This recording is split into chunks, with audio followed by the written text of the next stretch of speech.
Hello everyone, it's Jamal Thomas. Welcome to the Progressive Soapbox. I couldn't find my ink pen. Here it is.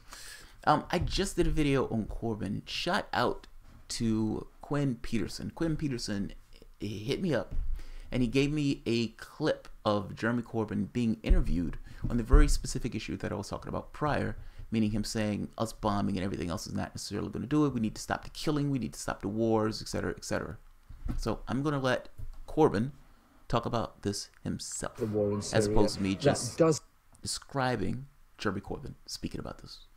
I'm not going to leave a comment on this because I did the comment on the prior video. Those are my thoughts, but I do want him to be able to say it for himself. I like it when he speaks for himself.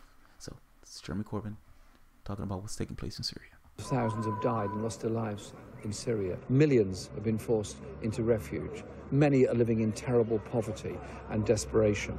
There has to be a political solution. Russia, America, the European Union, all the neighboring countries, Iran, Saudi Arabia, have got to be involved in ensuring there is a real ceasefire and a political process that does give hope to the people of Syria in the future. More bombing, more killing, more war will not save life, will just take more lives and spawn the war elsewhere. The Prime Minister's consulting Cabinet today. She's not consulting Parliament. Is she right? Parliament must be consulted on this. Surely the lessons of Iraq, the lessons that came there from the Chilcot report have got to be, there has to be a proper process of consultation. We elect Parliament, we elect members of Parliament. They should have a voice in this. The Cabinet on its own should. By the way, what he's saying here is not that much different than the United States. We elect representative body. Congress has the body of determination of declaring of declaring war. It wasn't meant for the president to behave as a king. That's kind of my point. That these guys they're the representatives of their country. The representatives of the country, supposedly representing the people of the country, the people being the ones who are shipped over in order to fight and kill and get killed themselves. They should have the declaration of war if you're going to have any kind of war policy.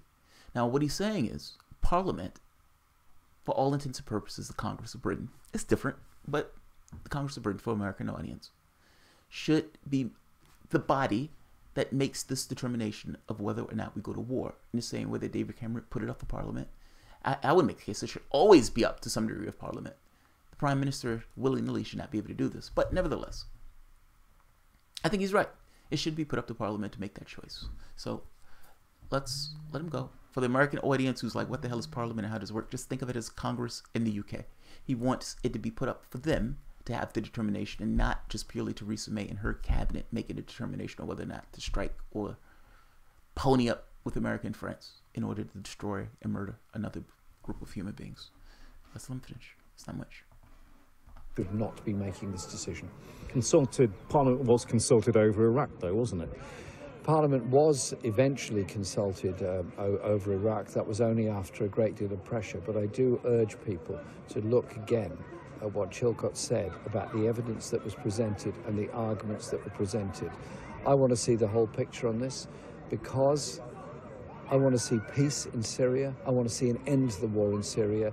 That does mean America and Russia holding back, pulling back, and talking to each other. The dangers of bombing now, which could escalate the conflict beyond belief. Just imagine the scenario if an American missile shoots down a Russian plane or vice versa. Where do we go from there? Surely, if we've learnt nothing from the past 50 years of Cold War and the proxy wars since then, of the dangers of that. Do you oppose military action under any circumstances? All right, one more thing for the American audience in case they don't know. Chilcot Report. The Chilcot Report was an investigation into the Iraq War in Britain. Because keep in mind, Tony Blair, that crook that needs to be in a prison or under a prison, Tony Blair attached his country to the United States. And he said, I'm with you, Bush. I'm with you. I'm with you. I'll go with you. I would spend the British lives. I would spend the British money. I think the Brits spent $29 billion on that war. And if I'm not mistaken, I showed the list of Brits who were killed in the pursuit of the Iraq War. The Chilcot Report was a damning investigation into what took place in a way Tony Blair had essentially cherry-picked evidence in order, or play up evidence. Let's say put teeth on evidence that may not necessarily, from an objective standpoint, had teeth. They were contorting evidence in a way they tried to make it more likely to get Britain into war, get this kind of approval. One of the main ones was Saddam Hussein could have a missile hitting Britain in, I think it was like 49 minutes or 45 minutes. That's ridiculous. It was ridiculous. Didn't stop them from pushing it. But that's what the Chilcot report is. We didn't have that level of investigation here in the United States about Bush lying us into a war. They had it in Britain. Good job on Britain. No, they didn't do anything about it. They're about to do it again. He's saying we need to heed the warnings of the Iraq War, and we definitely need to pay attention to what Chilcot said in a way that these guys were using evidence and cherry-picking evidence and emphasizing certain evidence that may not necessarily be true in order to advance their objectives. That's rational. That's what rational people do. Let's keep going. Circumstances. I'm not in favour of increasing military action in Syria. What I'm in favour of is a political process to bring about peace.